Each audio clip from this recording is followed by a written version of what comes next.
दिनै बन्दापारा जुनियर कलेजनि बे लांगोनायाव जोङो 2 घन्टा प्रटेस्ट डेमनस्ट्रेशन आरो बे जायगानिफ्राय जोङो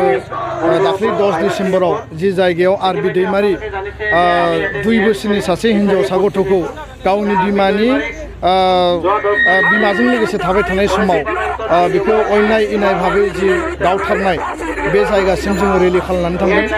गुबै बाथ्राया जाहैबाय जे 10 डिसेम्बराव बे जायगायाव फालोसे मैदेर फैदों आरो बे मैदेरखौ होखारनायनि नामाव हाग्रा बिफाननि फरेस्ट गार्ड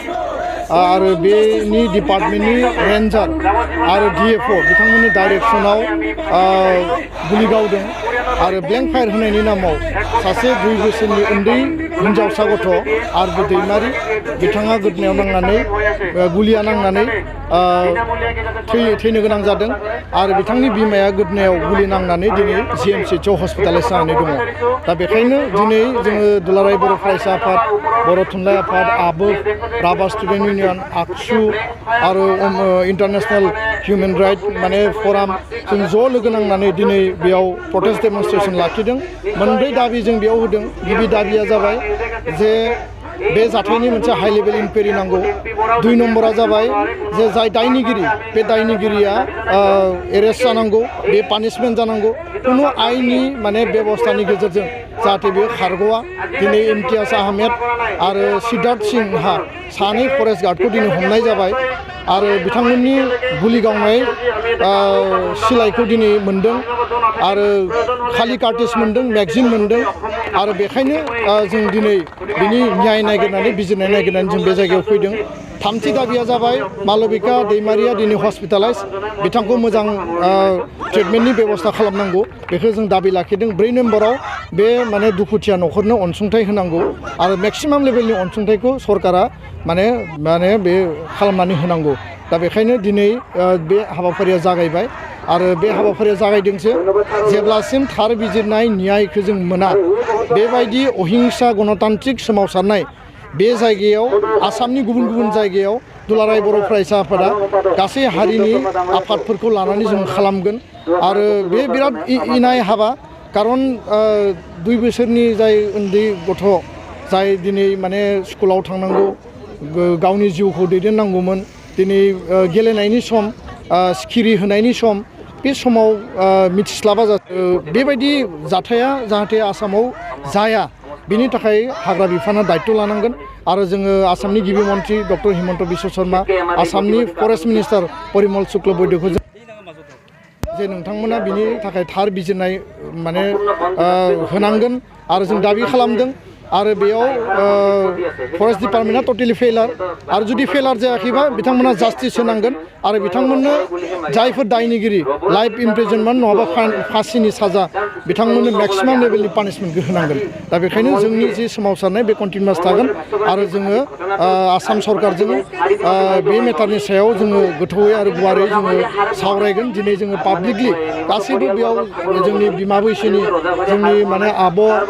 बाजै बैसोनि जोंनि आइ आफा रायजो राजा बयबो ओंखारबोदों आरो बेयाव रायजो राजाफ्रा बे जि रिसेन्टमेन्ट बे रिसेन्टमेन्टआ दिनैबो बिखानिफ्राय गोरबो मेलेमनिफ्राय दिनैबो गैया जायाखै। बे रिसेन्टमेन्टआ जेब्लाबो थागोन। আজি যে ইয়াত সমাধান হ'ল, আজি ফৰেষ্ট ডিপাৰ্টমেণ্টৰ অকৰ্মণ্যতাৰ আৰু ইয়াৰ কৰ্ম অৱহেলাৰ কাৰণে এনেকুৱা হ'ল। তেওঁলোকৰ ডিউটিবিলাক ভালকৈ নিদিয়াৰ কাৰণে আজি আমাৰ একদম ফুলকুমলীয়া এজন শিশু এজন মৰিব লগা হ'ল। কাৰণ এইবিলাকৰ তেওঁলোকৰ কামৰ বৰ অৱহেলা। আজি আমি হাতী জীৱনত দেখা নাছিলোঁ, কিন্তু আজি হাতীৰ উৎপাতত মানুহ থাকিব নোৱাৰে, ধাননিবিলাক খাই পেলাইছে।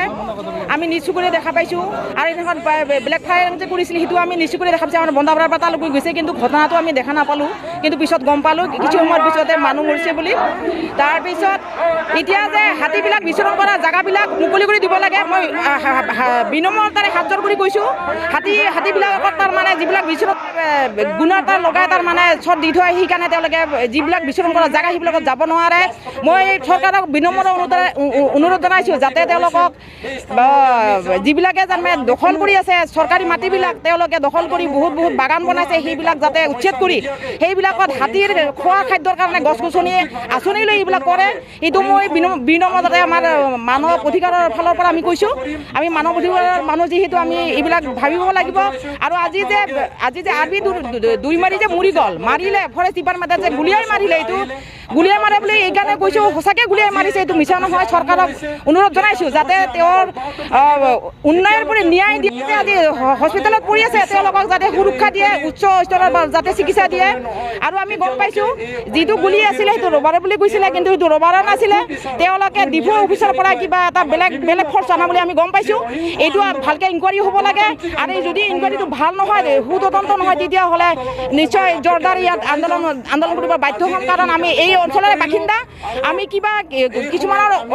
পদবী থাকিলে আমি এইবিলাক নহ'ব আমি যিহেতু এইটো বহুত কষ্ট খাইছোঁ আৰু চৰকাৰে শুই থকাটো অনুচিত তেওঁলোকে যাতে সজাগ হৈ যিকেইজন মানুহে দুখীয়া সাব্যস্ত কৰিছে তেওঁলোকক যাতে উচিত শাস্তি দিয়ে আৰু যিবিলাক বিষয়ভোগীয়ে তেওঁলোকে এইবিলাক কাম কৰিছে গুলিৰ অৰ্ডাৰ দিছে তেওঁৰ যাতে ফাঁচি হয় তেওঁৰ যাতে চৰকাৰে চাকৰিটো কেঞ্চেল কৰি দিয়ে চাকৰি যাতে